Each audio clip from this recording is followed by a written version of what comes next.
राधे राधे, जय श्री कृष्णा। मैं सीमा सिंह बड़ों को चरण स्पर्श, छोटों को प्यार और बराबर वालों को नमस्कार करती हूँ। आज हम लक्ष्मी पूजन करेंगे, तो हम लक्ष्मी पूजन के साथ में हमें कहानी भी सुननी चाहिए। आज मैं आपके लिए लक्ष्मी जी की 2 कहानियाँ लाई हूँ। आशा करती हूँ ये आपको ज़रूर पसंद आएगी। अगर आपको ये कहानियाँ अच्छी लगे तो इसे ज़्यादा से ज़्यादा लाइक करें, अपने दोस्तों और रिश्तेदारों में ज़रूर शेयर करें।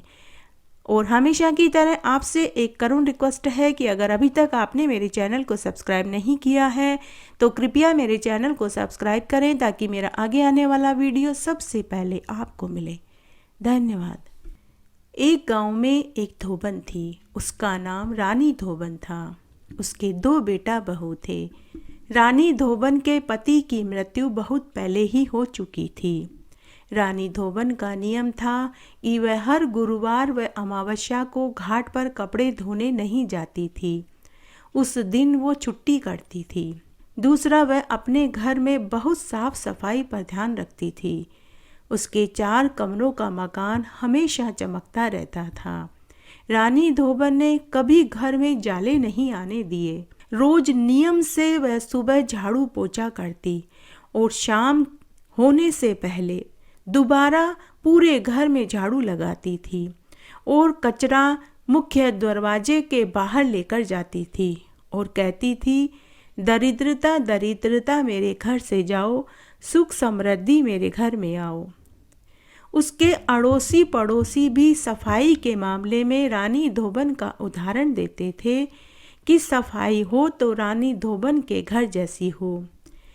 रानी धोबन ने पूरी उम्र गांव के सेठ व जमींदारों के कपड़े धोने में ही गुजारी थी।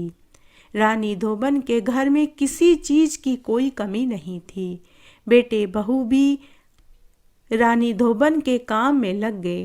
बेटे बहू भी कपड़े धोने का काम करते थे। लेकिन अब रानी धोबन की उम्र हो गई। उसने कपड़े धोने के काम की सारी जिम्मेदारी अपने बेटा बहुओं को सौंप दी और वह घर पर ही रहने लगी।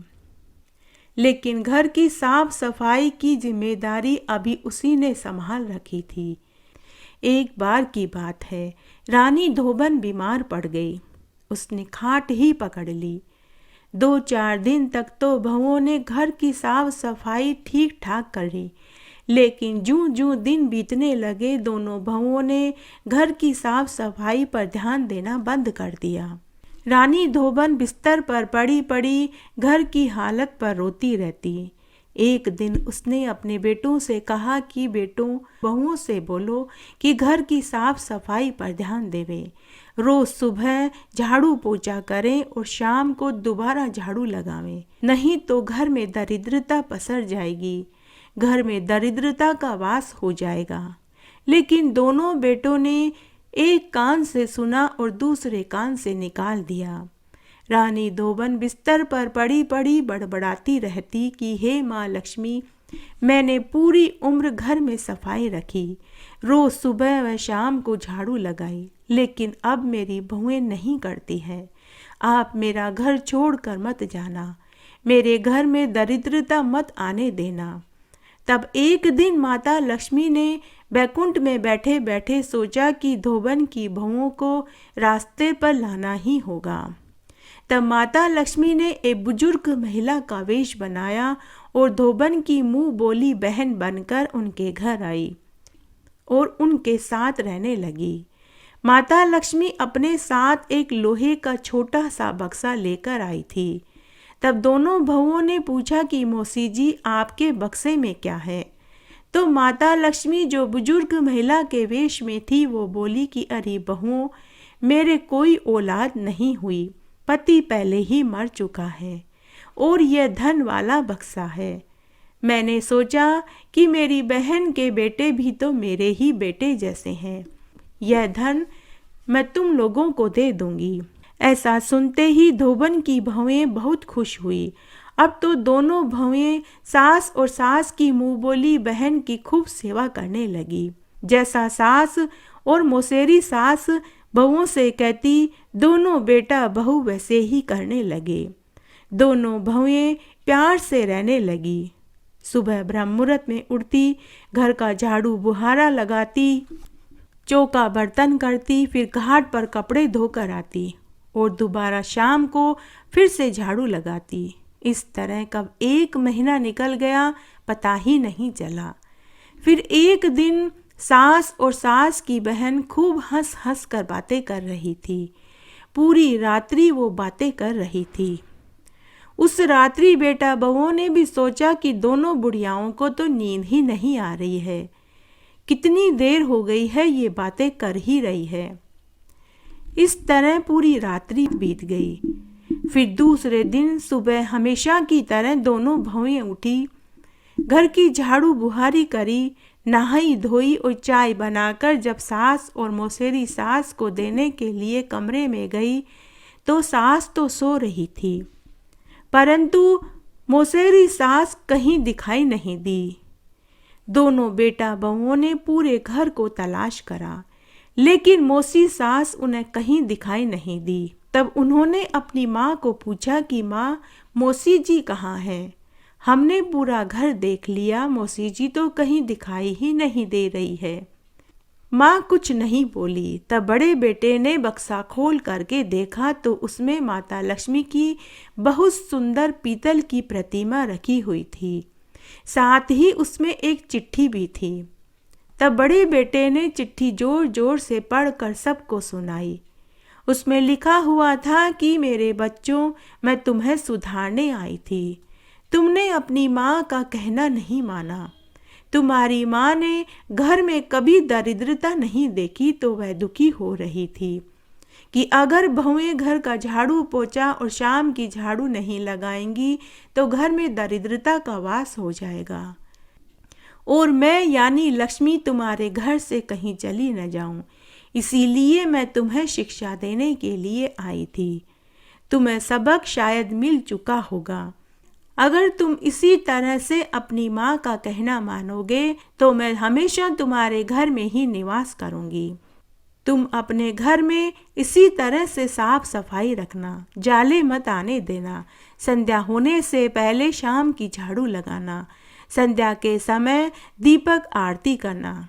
तुम्हें किसी चीज की कोई कमी नहीं होगी। पत्र पढ़ने वाले सुनने वाले सभी की आंखें डबडबा आई, सबके आंसू बह निकले। फिर दोनों बेटा बहुओं ने अपनी माँ के चरण पकड़े और अपनी गलती की क्षमा मांगी।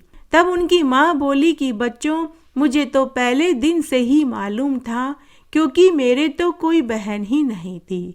मैं तो अपने माता पिता की इकलौती संतान हूँ। मुझे तो पहले दिन से ही मालूम था कि ये महालक्ष्मी है। घटती हो तो पूरी हो, पूरी हो तो परवान चढ़े, भूले बिसरे नाम तेरे भंडार में भरे। आइए अब हम लक्ष्मी जी की दूसरी कहानी सुनते हैं। एक बार एक साहूकार और एक साहूकारनी थी। उनके 3 बच्चे थे। साहूकार बहुत समझदार और धार्मिक प्रवृत्ति का था, लेकिन साहूकारनी बड़ी ही दरिद्र स्वभाव की थी। वह न तो सुबह जल्दी उठती थी, न ही झाड़ू पोछा करती थी, न खुद स्नान करती थी और न ही बच्चों को नहलाती धुलाती थी।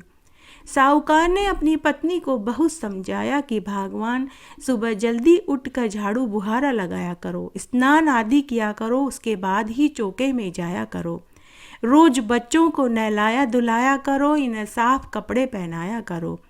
देखो हमारा घर कितना गंदा रहता है। जिस घर में गंदगी रहती है वहाँ कभी बरकत नहीं होती। ऐसा घर बीमारी का घर होता है। घर में अन्न धन की कमी हो जाती है। माता लक्ष्मी का ऐसे घर में कभी वास नहीं होता। लेकिन उसकी पत्नी पर कोई असर नहीं होता था। वह बड़ी ही आलसी और सुस्त प्रवृत्ति की थी। उसका नाम चंदा था। तब एक दिन की बात है, वो शाम के समय परचूनी की दुकान पर सौदा खरीदने के लिए जा रही थी।